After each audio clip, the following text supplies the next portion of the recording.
Southside has solidified himself as a powerhouse of a producer in the modern trap space. Accumulating 45 platinum certifications and amassing billions of streams, it's no secret that what he's doing works. So why do artists like Future, 21 Savage, Kodak Black, Gucci Mane, and Offset rely on Southside to make some of their biggest hits? Well, that's exactly what we're going to be covering today. So get ready to learn all about the insanity of Southside's production. And this includes his masterful melody manipulation, his insanely unique drum bounce, and his use of orchestral switch-ups. So with that being said, the first thing that we're going to go over is his melody manipulation. And in the forefront of most of Southside's melodies are these reversed, stretched, pitched, really washed out melodies. And this is especially prevalent in both Hard to Choose One by Future, Green like the shooters is already done. Green like the shooters, they already on you. And Run a Mile by Southside himself.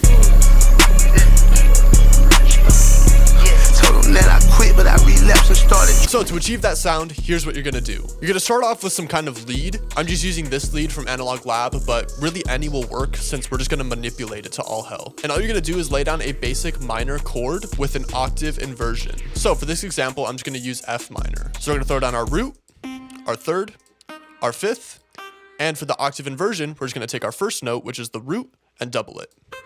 After that, this is just personal preference, but you're going to stretch out your chord to half a bar. You could really stretch it out to whatever length you want, but it's going to affect the next step in this process, which is going to be to create an arpeggio with this chord. So to do that, we're just going to bring up the arpeggiator by hitting Alt-A. Now from here, you can mess around with the time of your arpeggio, as well as the pattern and the sync. But I think I'm just going to stick with this time, alternate pattern, and chord sync. And as well as that, you could also mess with the range of your arpeggio to have it span multiple octaves. But I'm just going to keep it at 1 for this. After that, we're just going to take the arpeggio and duplicate it so that it spans 4 bars. And I know this is a lot of steps, but it's completely worth it for the final product. After that, you're just going to find your arpeggio in this panel, right click it, and hit render as audio clip. And you're going to want to make sure the tail is on cut remainder. After that, you're going to drag it into your timeline, and we're going to double the speed of this clip. So to do that, just make sure your stretch tool is enabled. You know it's enabled when it's white. When it's gray, it's not enabled. And you're going to take the end of this clip and drag it down to 2 bars instead of 4. After that, you can play around with both the pitch of the audio clip and whether or not you want it to be reversed. So I'm just going to pitch this up by an entire octave and leave it as it is as far as reversing it goes. So this is what the arpeggio sounds like now.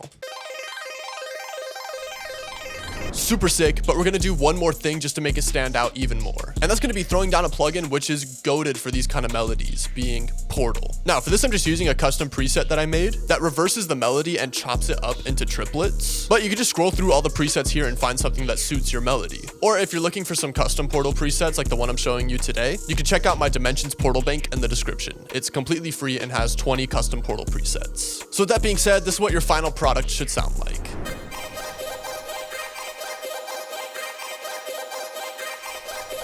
And one thing I recommend, which we unintentionally did with this melody, is making use of triplets. This is because your melody is going to be playing a triplet rhythm and your drums are going to be playing a quarter note or half step rhythm. And it's going to create a super sick polyrhythm which lends itself to super unique bounce. So that's going to cover melody manipulation to create your main melody, but there's one more melody manipulation tactic you can use to manipulate your melody as a whole. And that's going to be the use of time shaper plugins like Shaperbox or Gross Beat. Now, I'm just using this stutter preset with half step length, and I have the mix level of the Shaperbox automated so that it only affects the verse section of our beat. Having one section where the Shaperbox isn't affecting the melody and another section where the Shaperbox is affecting the melody is going to really assist in maintaining energy throughout your beat. So with that being said, this is what the full melody sounds like without the Shaperbox and what it sounds like with the Shaperbox.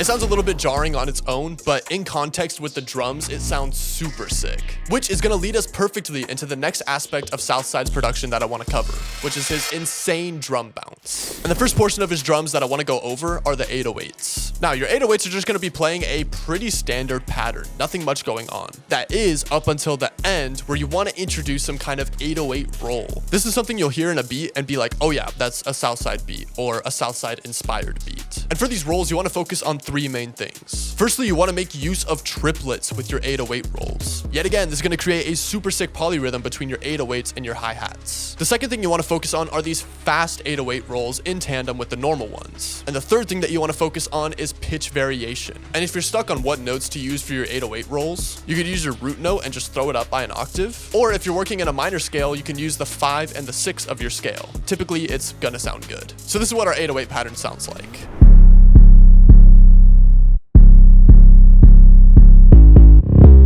And before I get into the rest of the drums, I want to mention that every single drum sound that you hear in this beat, aside from the 808, is from my Deathbound drum kit. The kit is 100% custom, contains 0 recycled sounds, and is perfect for making any kind of hard-hitting trap beats. So if you like the sounds that you hear, check it out in the description down below. But yeah, with that being said, the next aspect of Southside's drums that I want to cover are going to be the hi-hats. And here's how my process goes for making these kind of hi-hats. Firstly, I'll just start off with a half-step hi-hat rhythm and make sure it spans all 8 bars of my pattern. Next, I'll go over to this little magnet up here and either click on 1/3 step or 1/6 beat. I don't know what it is about those grid modes, but they just lend themselves to really cool and unique bounce with your hi-hats. So after I select one of those tools or both of them, I'll just go through my hi-hat pattern and find out where I can fit some of these rolls in. And this is optional, but if you want to stay in line with your 808, towards the end of your hi-hat pattern, you can introduce triplets, since the rolls from the 808 at the end are playing triplets. So if you're making use of all of those techniques, this is what your hi-hat should sound like.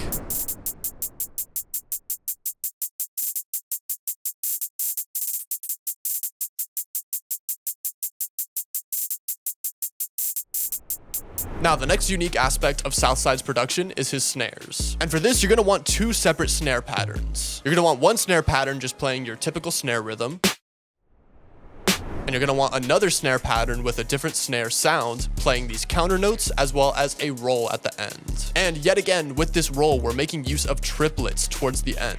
If you haven't noticed, a big proprietor of Southside's beats are the use of triplets, and it's clashing with the quarter and half step rhythms of the other aspects of the beat. So with that being said, this is what snares making use of those techniques should sound like.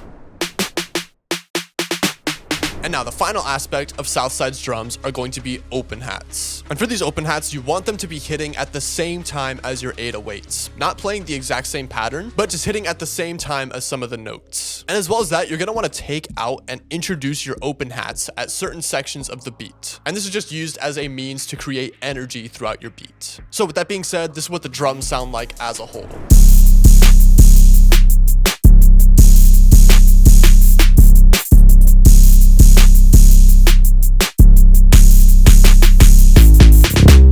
Now, before I get into the next aspect of Southside's production, I want to mention that you can get both the FLP for this beat and the full, raw, unedited video of me making this beat on my Patreon. That way, if you wanted to study the process it takes to make these kind of beats, the mixing, the mastering, the arrangement, all that kind of stuff, it's right at your fingertips. So go ahead and check it out in the description down below if you're interested. But yeah, with that being said, the next portion of Southside's production that I want to cover is his orchestral switch-ups. And this is something that's used pretty sparingly because it's a bit quote-unquote experimental for trap, but I've noticed it used in a ton of Future songs, which is a frequent collaborator of Southside. So with that being said, you're going to want to place your orchestral switch up right before the second chorus of your beat, or in a portion where downtime makes sense. And for these sections, you're going to want to make use of strings or vocals or brass or all 3 together. So I just have down these strings from Contact,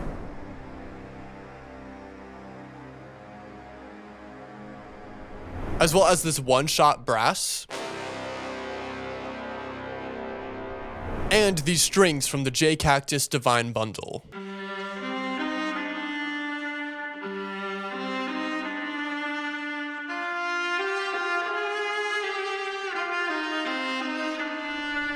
And aside from that, you're just going to want to make use of risers and impacts to make your switch-ups sound much more cinematic. So with that being said, if you're making use of all of the techniques that I showed you today, including the melody manipulation, the drum bounce, and the orchestral switch-ups, this is what your final product should sound like.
that being said, that's gonna completely cover the insanity of Southside's production. I really hope you enjoyed today's tutorial and learned something new. If you have any questions at all, throw them in the comments down below and I will do my best to answer them. As well as that, consider checking out my Patreon where you get the FLPs for all of my beats in all of my videos and the unedited full raw videos of me making this beat. That way, if you wanted to study the process it takes to make these kind of beats, the melody, the arrangement, the drums, the mixing, all that kind of stuff, it's right at your fingertips. And finally, consider subscribing as I post 1 tutorial a week and 1 sound kit a month. Other than that, that's gonna be it. Peace!